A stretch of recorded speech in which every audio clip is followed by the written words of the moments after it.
Imaginez une terre montagneuse, aux vallées fertiles, chargées de légendes millénaires et de palais royaux.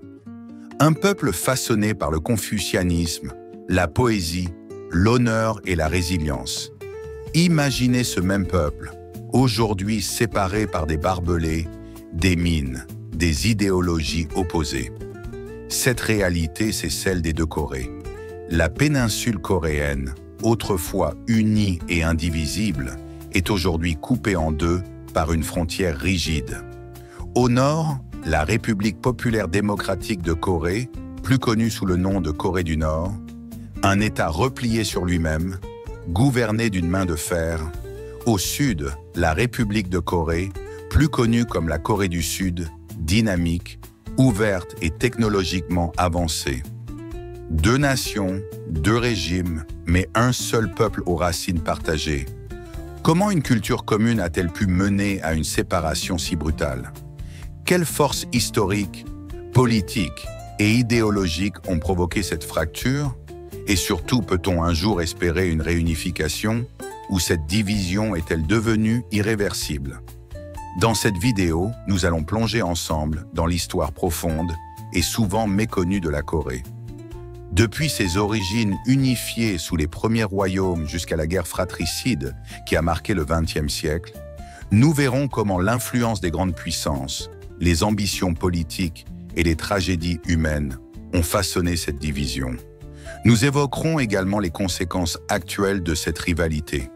Familles séparées, course à l'armement, mais aussi espoir de dialogue et de paix. Préparez-vous à une immersion totale dans l'une des histoires les plus marquantes du monde contemporain.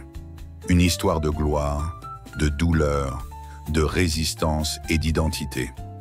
Bienvenue sur Histoire et Motivation, la chaîne qui vous guide à travers les grandes pages de l'histoire pour mieux comprendre le présent et construire un avenir éclairé. Bien avant que les noms Corée du Nord et Corée du Sud n'existent, la péninsule coréenne formait un territoire uni, façonné par des dynasties puissantes et une culture profondément enracinée.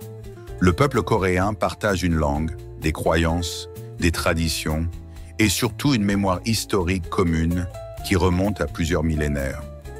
Les origines de la civilisation coréenne remontent à la légendaire fondation du royaume de Gojoseon, vers 2333 avant notre ère par Dangun, une figure mythique qui symbolise encore aujourd'hui l'unité nationale. Si l'aspect mythologique est contesté par les historiens, le récit de Dangun incarne un besoin fondamental, celui de se penser comme une communauté distincte, cohérente et ancienne. Cette idée d'identité unique se renforce avec le temps, à travers les grands royaumes de Goguryeo, Baekje et Silla, qui dominent la péninsule entre le 1er siècle Avéon, jour chrétien, et le 7e siècle après Jimakse. Ces trois royaumes sont en constante rivalité, mais ils partagent une langue proto-coréenne et s'influencent mutuellement au niveau artistique, religieux et militaire. La véritable unification politique survient avec la victoire du royaume de Silla en 668, qui initie une période de paix et d'intégration culturelle. Cette période est capitale. Elle jette les fondations de ce que l'on appelle aujourd'hui la civilisation coréenne. Plus tard, au Xe siècle, la dynastie Goryeo, d'où vient le nom Korea, prend le relais. Elle établit un État centralisé, encourage les arts bouddhiques et les échanges avec la Chine et le monde arabe. Puis vient la très longue dynastie Joseon, 1392 à 1897, marquée par le confucianisme, l'invention de l'alphabet Hangul et le raffinement administratif, artistique et scientifique. Cette dynastie dure plus de 500 ans, faisant de la Corée l'un des États les plus stables et homogènes de l'histoire asiatique. Durant cette longue histoire, le peuple coréen subit de nombreuses invasions, mongoles, mandchoues, japonaises, mais jamais ces crises ne remettent fondamentalement en cause le sentiment d'unité nationale. Les Coréens ont une forte conscience de leur singularité. Ni tout à fait chinoise, ni japonaise, leur culture reste profondément attachée à la terre, à la famille, à l'harmonie sociale. Le tournant survient au XIXe siècle, à l'époque des grands empires occidentaux. Tandis que la Chine et le Japon se modernisent ou s'ouvrent à contre-cœur, la Corée reste refermée sur elle-même. Elle refuse les traités avec l'Occident, d'où son surnom d'empire ermite. Cette posture attire la convoitise des puissances étrangères, notamment le Japon, qui voit dans la Corée un avant-poste stratégique. À partir de là, l'unité coréenne commence à se fissurer, non pas à l'intérieur, mais à cause de l'extérieur. En 1910, la Corée est annexée par le Japon après des décennies de pression militaire, diplomatique et économique. Elle devient une colonie exploitée sans pitié. Les Coréens sont forcés d'abandonner leur langue, leur nom, leur culture. Mais au lieu de les diviser, cette oppression renforce chez eux le sentiment d'unité et de résistance. Des mouvements indépendantistes se forment, notamment à l'étranger, et les luttes contre l'occupation deviennent le ciment d'une identité nationale renouvelée. En résumé, pendant près de 2 millénaires, la Corée a connu des périodes de division politique, mais jamais de séparation identitaire. Au contraire, les Coréens ont su développer une civilisation cohérente, avec une langue, des coutumes, une gastronomie, une pensée religieuse et un art de vivre profondément partagé. Même face à l'envahisseur japonais, le peuple est resté solidaire. Cette unité culturelle et historique rend d'autant plus tragique la séparation qui s'annonce au XXe siècle. Car ce peuple, qui a toujours formé une seule entité, va bientôt être divisé de manière artificielle par des décisions prises loin de ses frontières, dans les coulisses des grandes puissances. Alors que la Corée sort affaiblie de 35 années d'occupation japonaise, le monde, lui, entre dans une nouvelle ère, celle de la guerre froide. En 1945, la Seconde Guerre mondiale s'achève, mais une nouvelle tension apparaît entre les anciens alliés, les États-Unis et l'Union soviétique. Et c'est dans cette rivalité idéologique que la péninsule coréenne va devenir un terrain stratégique, sacrifiant son unité sur l'autel des ambitions mondiales. Au moment de la reddition du Japon en août 1945, la Corée n'est plus souveraine. Les Alliés doivent décider de son avenir. Faute d'accord précis et dans l'urgence, les États-Unis proposent de diviser la Corée en 2 zones d'occupation temporaires. Le Nord, confié à l'URSS, et le Sud aux Américains, le long du 38e parallèle. Cette ligne, tracée à la hâte sur une carte par 2 officiers américains, n'a aucune valeur culturelle ou historique pour les Coréens. Elle va pourtant devenir la ligne de fracture la plus lourde de conséquences de leur histoire. Très vite, au lieu d'organiser une réunification supervisée, les 2 blocs s'enracinent dans leurs zones respectives. L'Union soviétique installe au nord un gouvernement favorable au communisme, dirigé par Kim Il-sung, un ancien combattant anti-japonais formé en URSS. Au sud, les États-Unis soutiennent la création d'un régime républicain avec Syngman Rhee, un nationaliste coréen éduqué aux États-Unis. En 1948, 2 États rivaux sont proclamés, la République populaire démocratique de Corée au nord et la République de Corée au sud. C'est le début de la division officielle. Mais cette séparation ne repose sur aucune volonté populaire. Des familles sont soudainement séparées, des voisins deviennent des ennemis, et surtout, les 2 gouvernements affirment représenter la seule Corée légitime, chacun aspirant à réunifier la péninsule, par la force si nécessaire. Cette tension mène inévitablement à l'explosion. Le 25 juin 1950, la Corée du Nord envahit le Sud, déclenchant la guerre de Corée. Soutenu par Staline et bientôt par la Chine maoïste, Kim Il-sung espère réunifier rapidement le pays. L'offensive nord-coréenne est brutale. Séoul tombe en quelques jours, mais les Nations Unies, sous leadership américain, interviennent en urgence. Une coalition militaire internationale repousse les troupes du Nord jusqu'à la frontière chinoise. La Chine réagit en lançant une contre-offensive massive qui repousse les forces de l'ONU jusqu'au sud du 38e parallèle. S'ensuit un conflit sanglant d'une violence extrême. Les combats sont intenses, les villes détruites, les civils massacrés ou déplacés par millions. On estime que plus de 3 millions de personnes, civils et soldats confondus, ont perdu la vie en seulement 3 ans. Les destructions sont telles que certaines régions du Nord ne s'en remettront jamais pleinement. En juillet 1953, un armistice est signé à Panmunjom, mais aucun traité de paix n'est conclu. La guerre s'arrête, mais la division est consacrée. La zone démilitarisée, DMZ, est créée le long du 38e parallèle. Large de 4 km et longue de 248 km, elle devient l'une des frontières les plus militarisées du monde. Des miradors, des mines, des barbelés et 2 armées prêtes à la guerre se font désormais face. Mais au-delà de la séparation géographique, c'est une fracture psychologique, sociale et idéologique qui s'installe. Les familles séparées lors de la guerre n'ont souvent plus aucun contact. Des enfants grandissent sans jamais revoir leurs parents ou leurs frères. La propagande s'intensifie de part et d'autre, chacun accusant l'autre de trahison nationale. Le Nord devient un régime communiste autoritaire, autarcique, organisé autour du culte du chef. Le Sud, malgré une période de dictature, finit par se démocratiser à partir des années 1980. Ce qui est tragique, c'est que cette guerre, cette division, ne sont pas nées d'un conflit interne au peuple coréen. Elles sont le fruit de la guerre froide, d'une logique imposée par les grandes puissances à un peuple déjà meurtri. La Corée, qui n'avait pas choisi sa division, s'est retrouvée prise au piège d'un monde bipolaire. Et ce conflit gelé continue d'avoir des conséquences géopolitiques majeures aujourd'hui.